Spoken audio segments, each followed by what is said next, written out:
Trump's game of power and coercion on behalf of Israel has failed. He's lost the strategic initiative in the Persian Gulf. And that's where we are. Now, let me point out something that I don't think we hear enough. Military power, regardless of what kind it is, whether it's Russian, American, Chinese, Iranian, German, doesn't make any difference. It's not an abstraction. One size never fits all.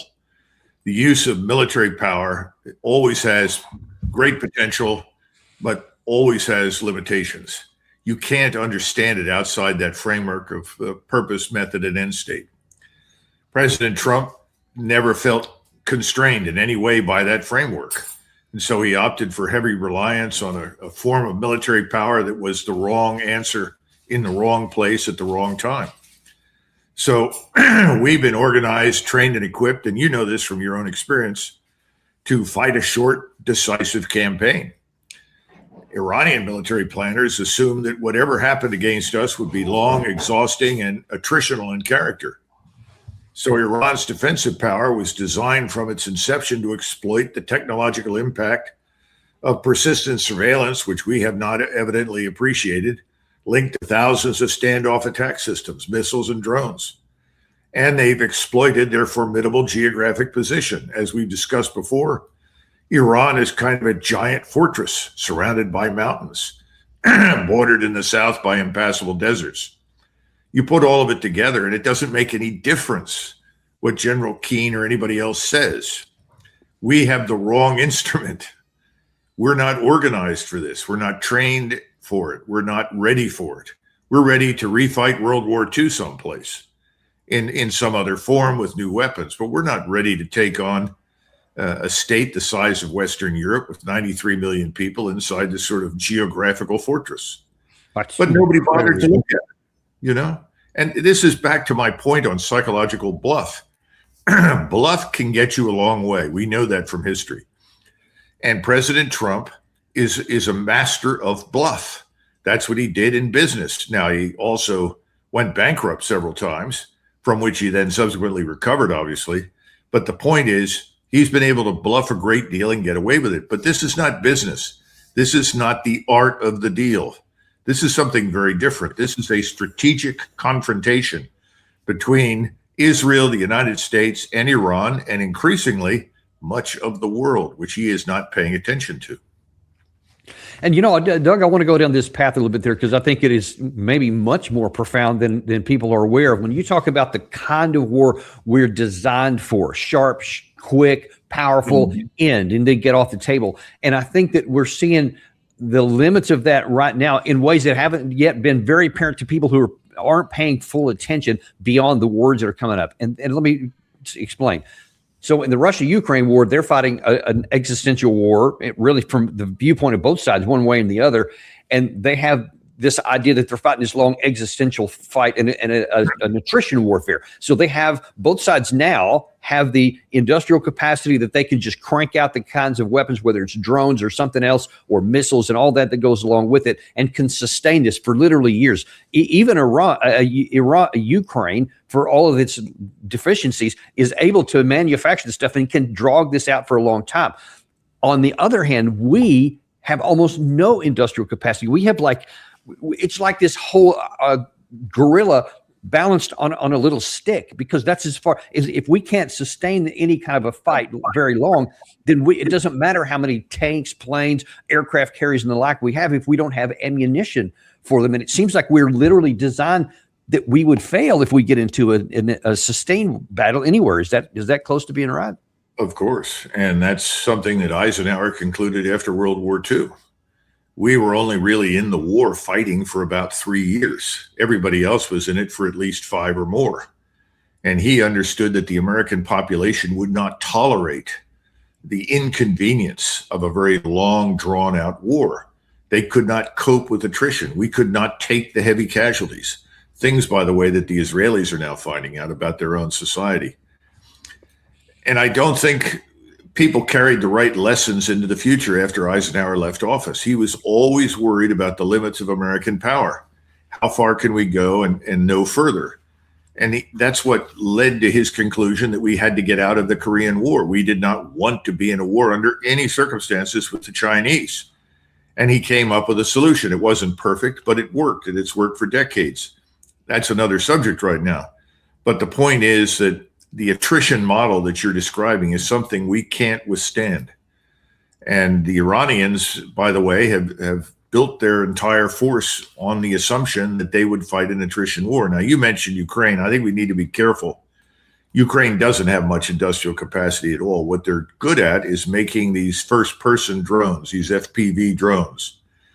But the larger drones that they have sent into Russian territory and so forth couldn't exist without British and German assistance, and I would argue even Polish assistance, but largely British and German, a little bit from the French in terms of missile components, but more important than these unmanned systems, components that the Ukrainians can't produce. And that's one of the reasons that the Russians are justifiably angry with us, because we've allowed this corpse called Ukraine to stay on life support for a long, long time.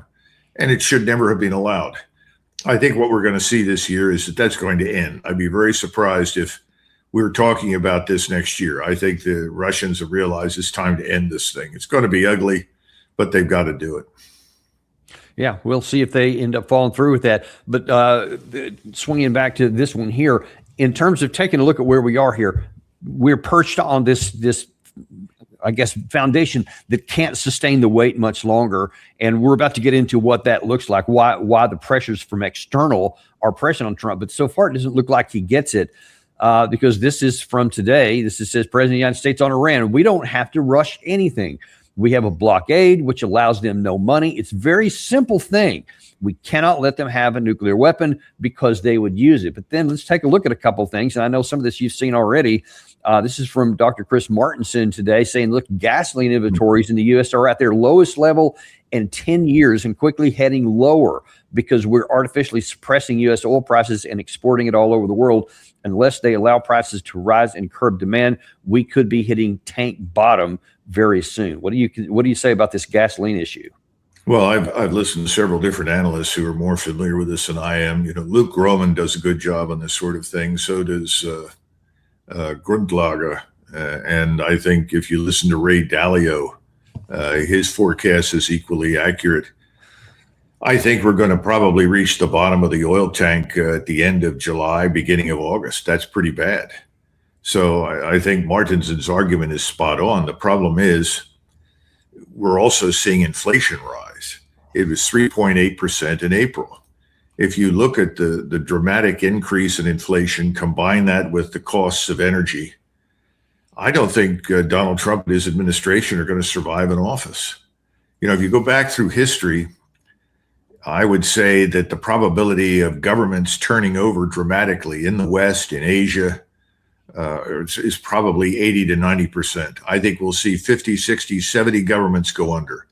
I think we're going to bid farewell to Mr. Merz in Germany. I know Starmer is going to be gone in London. I think Modi is in trouble in India. India has always had a power problem. They haven't been able to build an effective grid. This has done terrible damage to them, from which they're not going to recover. So the problem with fuel, food stocks, food, and fertilizer, these things are going to plague us now for a long time.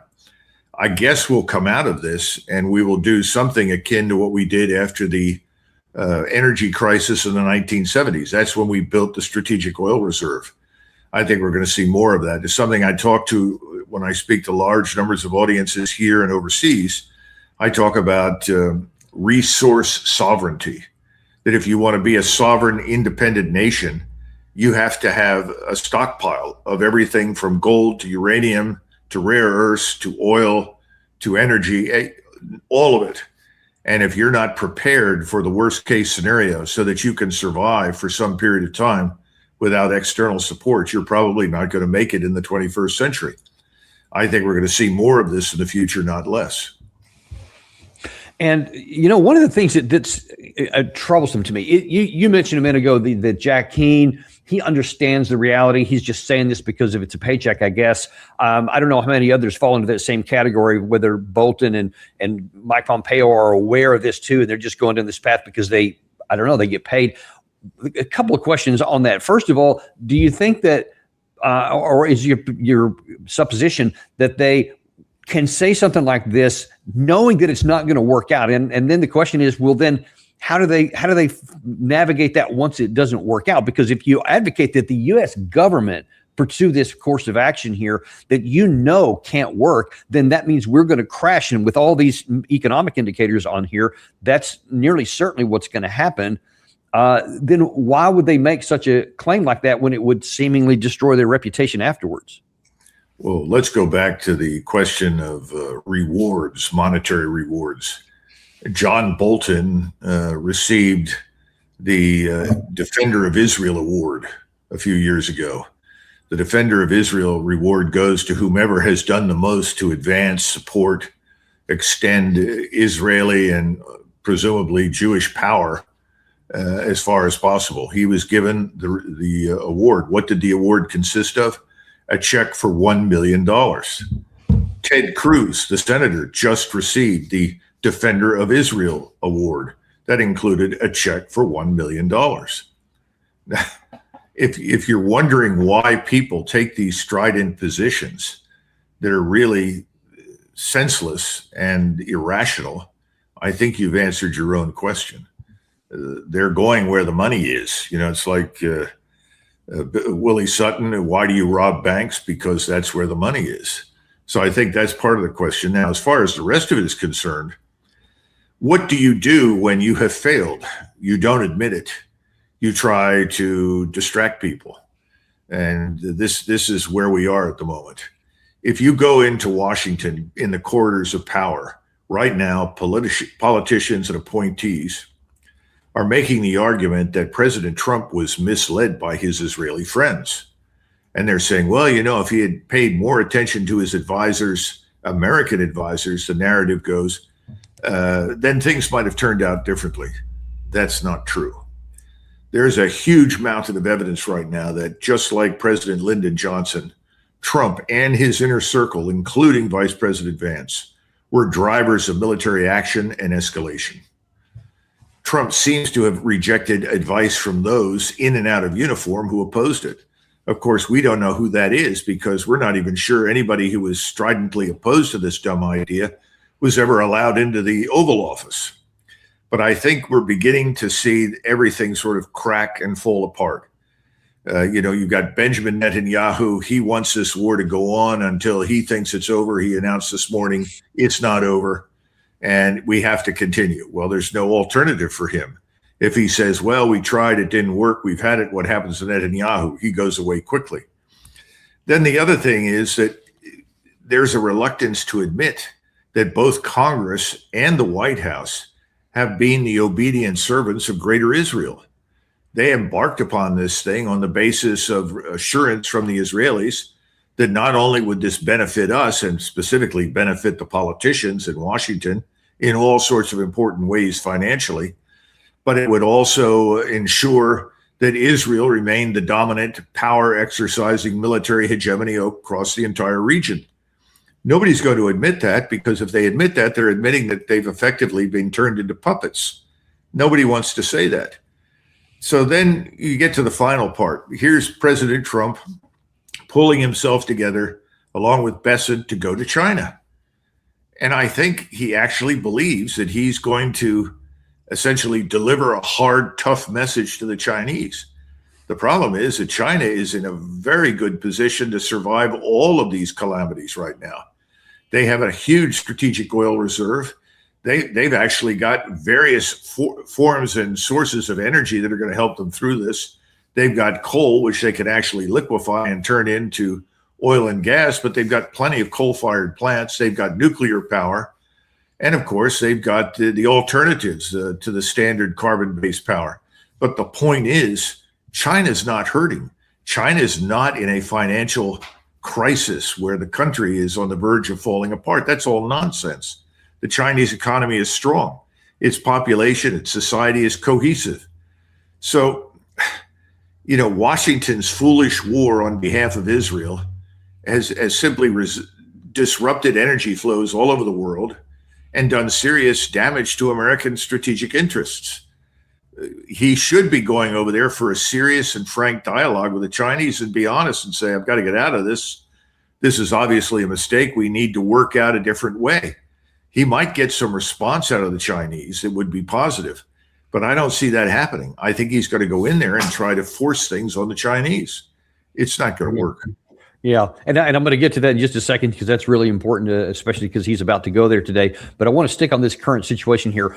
You talked about the political situation, not just with the Jack Keanes and the Boltons and the talking heads, but also members of Congress and senior members of the government.